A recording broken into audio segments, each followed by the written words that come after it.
Okay, so today we are going to do a special activity that you can do with your mom or your dad or anyone you love every night before bed or just when you're feeling sad and need a glimmer of hope. But before we start, I need to tell you what it's called. So the activity is called Catching Glimmers and Fireflies. And I'm sure you're wondering, what on earth are glimmers? Do you know what a glimmer is? No. Okay, well first we need to understand a tiny bit about our brain. So our brain used to look and scan the environment for anything that could be dangerous. But we don't have like saber-toothed tigers walking around anymore, do we? No. So our brain is overly protective. But the coolest part about our brain is we have a superpower. Do you know what our brain's superpower is? It's called neuroplasticity, which means we can grow our brain and change our brain to work the best for us. And so the way we do it is by doing things over and over again, repetition. We have these things in our brains called neurons, and they're like little building blocks. So you have a lot of building blocks about things that maybe aren't so happy, and we are going to try to focus on making building blocks that do make you feel safe. What are they called, building blocks? Well, I'm just calling them kind of building blocks because it looks like, you know, each thing, they communicate to one another. The more you do it, the more they grow and the faster they talk to each other. So the more automatic it becomes. So the point of this activity is, since we know our brain is used to scanning for the negative, we want our brain to start looking for the positive. Because in every day there are a lot of positive things that happen, but we just don't pay attention to them, or you know, we kind of go, oh, no big deal. But if something bad happens, what do you do? Like, do you think about it for a long time? Yeah, I get scared.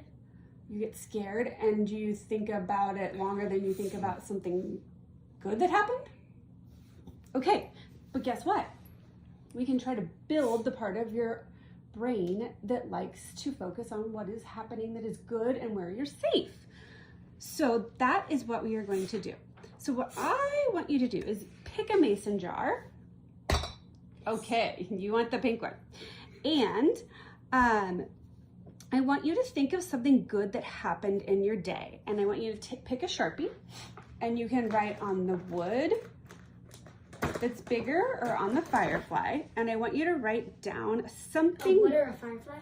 Yeah, something good that happened. This is good.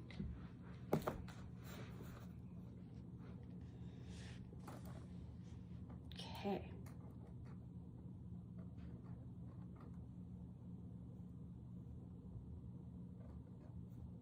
I'm excited to see what you write.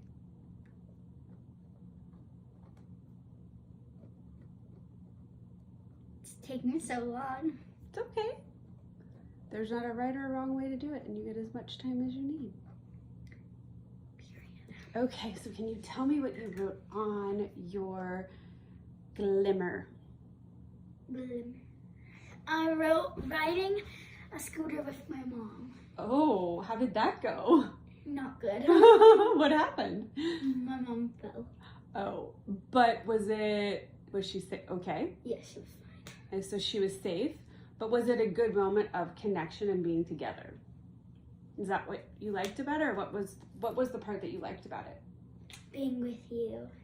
Oh, being with your mother. Okay. And it was hilarious seeing you fall. Okay, so now I want you to take your jar, and I want you to hold on to your glimmer, and you're gonna do something called a butterfly hug. It's gonna look a little different. I want you to do this, and then you're gonna say, riding scooters with my mom, and we're gonna slowly go tap. Where did I put this? You can put it in the jar if you want, because we're gonna catch glimmers every time we see them. Whoa. So stick it on in, and then put the lid on. And what we're gonna do is, I want you to think about, that was such a fun moment for you, and I want you to put your arms like this, like a butterfly hug, and we're gonna tap very slowly, and I want you to think about being with your mom and how funny it was, and that she was doing something kind of spontaneous. And guess what? You just made a building block for your neuron. So every time you do that, you're going to build more and more. And then if you're feeling sad, you know what you can do? When everything seems bad, you know, sometimes we just have a horrible day. Mm-hmm. You can open up your jar and you Right. can read all of the things that are good in your life and the good experiences you've had.